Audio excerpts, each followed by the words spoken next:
Good morning বন্ধুরা। আজ হলো 14 নভেম্বর, শুক্রবার। আজকের সকালের বরাক উপত্যকা তথা আসামের গুরুত্বপূর্ণ বিশেষ বিশেষ খবরগুলি হলো: শিলচর কনকপুর সড়কের সেতু 3 মাসের জন্য বন্ধ থাকবে ভারী যানবাহন।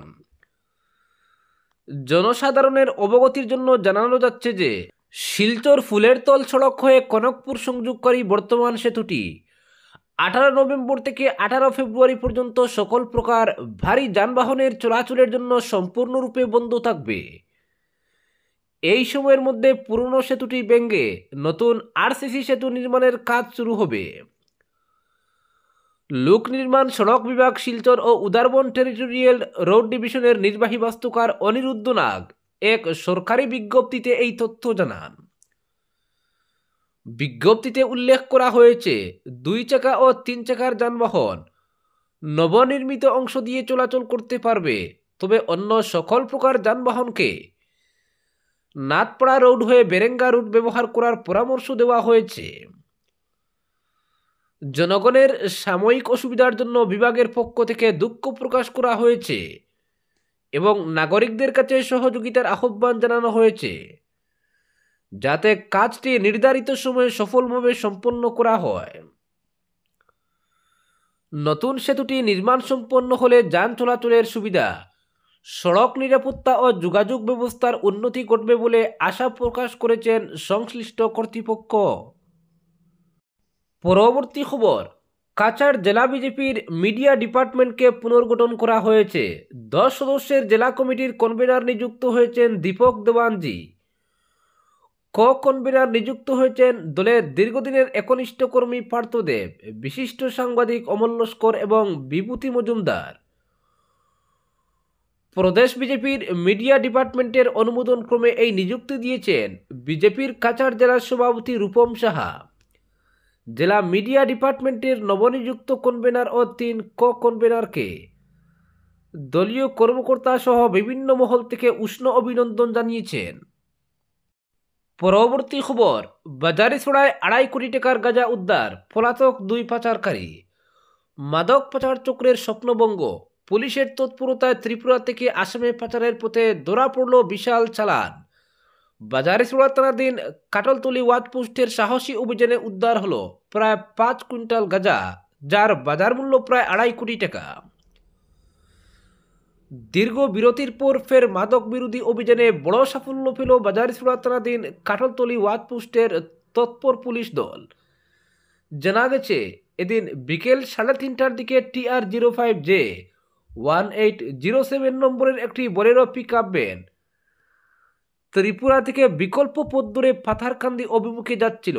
পুলিশের ধারণা, এই গাড়িটি গোপনে বিপুল পরিমাণ মাদক বহন করছিল। কাটলতলির ওয়াচপোস্ট এলাকায় পৌঁছলে কর্তব্যরত পুলিশ সদস্যরা গাড়িটিকে থামানোর সংকেত দেয়, কিন্তু চালক সংকেত উপেক্ষা করে দ্রুত গতিতে গাড়িটি চালিয়ে পালিয়ে যায়। সঙ্গে সঙ্গে ওয়াচপোস্টের ইনচার্জ কবির আহমেদ বড়বুইয়ার নেতৃত্বে পুলিশ দল অন্য একটি গাড়িতে করে দাওয়া শুরু করে। পুলিশের তাড়া খেয়ে পাচার চক্রের গাড়িটি সোনাকিরা পুলিশ চেকপোস্টের ব্যারিকেডও অমান্য করে সামনের দিকে ছুটে যায়। অবশেষে ধাওয়া করতে থাকায় আতঙ্কে গাড়ি চালক ও সহচালক সোনাকিরা রেলওয়ে ব্রিজের পাশে গাড়িটি ফেলে পালিয়ে যায়। এরপর ঘটনাস্থলে এসপি অনির্বাণ শর্মা, বাজারিছড়া থানার ওসি আনন্দ মেদি এবং SI প্রভাকর চৌধুরীর নেতৃত্বে তল্লাশি অভিযান চালানো হয়। তল্লাশির সময় বোলেরো গাড়িটির ভিতরে বরফে রাখা মাছবিহীন বিভিন্ন কার্টনের নিচ থেকে একাধিক প্যাকেটে শুকনো গাঁজা উদ্ধার করা হয়।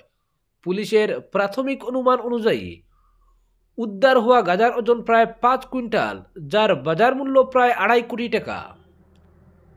পুলিশ সূত্রে জানা গেছে, সম্প্রতি ত্রিপুরা আসাম সীমান্তে মাদক পাচারের রুট আবারও সক্রিয় হয়ে উঠেছে, তাই পুলিশের নজরদারি ও টহল আরও জোরদার করা হয়েছে। অপরদিকে আসাম সরকারের মন্ত্রিসভার বৈঠক অনুষ্ঠিত হয়। বৈঠক শেষে মুখ্যমন্ত্রী ডক্টর হিমন্ত বিশ্ব শর্মা এক সংবাদ সম্মেলনে উপস্থিত হয়ে ক্যাবিনেটের গৃহীত সিদ্ধান্তগুলির বিস্তারিত তুলে ধরেন। মুখ্যমন্ত্রী জানান, বৈঠকে বেশ কিছু গুরুত্বপূর্ণ সিদ্ধান্ত গ্রহণ করা হয়েছে। মুখ্যমন্ত্রীর ঘোষণা অনুযায়ী আগত 2026 সালের সরকারি ছুটির তালিকায় ক্যাবিনেট অনুমোদন দিয়েছে। সিদ্ধান্ত অনুসারে আগামী বছরে রাজ্যে মোট 35টি গেজেটেড ছুটি বা সরকারি বন্ধের দিন থাকবে। এছাড়া 39টি রেস্ট্রিক্টেড হলিডে, 19টি এনআই অ্যাক্টের অধীনে ছুটি এবং প্রতি মাসের দ্বিতীয় ও চতুর্থ শনিবার অফিস বন্ধ থাকবে। ক্যাবিনেটে রাজ্য সরকারি কর্মচারীদের জন্য মাতৃপিতৃ বন্দনা ছুটিকেও আনুষ্ঠানিকভাবে অনুমোদন দেওয়া হয়েছে। কর্মচারীদের সুবিধার্থে এই ছুটির দিনগুলিও বন্ধের তালিকায় অন্তর্ভুক্ত করা হয়েছে। সেই অনুযায়ী রাজ্য সরকারি কর্মচারীরা জুলাই মাসের 9, 10, 11, 12 তারিখে বা বিকল্প হিসেবে 23, 24, 25 ও 26 জুলাই তারিখে এই ছুটি উপভোগ করতে পারবেন। বৈঠকে ক্যাবিনেট আসামমালা প্রকল্পের তৃতীয় পর্বকেও অনুমোদন দিয়েছে। মুখ্যমন্ত্রী জানান, এই প্রকল্পের আওতায় রাজ্যে মোট 883 কিলোমিটার সড়ক নির্মাণ করা হবে। এতে রাজ্যের একাধিক গুরুত্বপূর্ণ পথ অন্তর্ভুক্ত রয়েছে।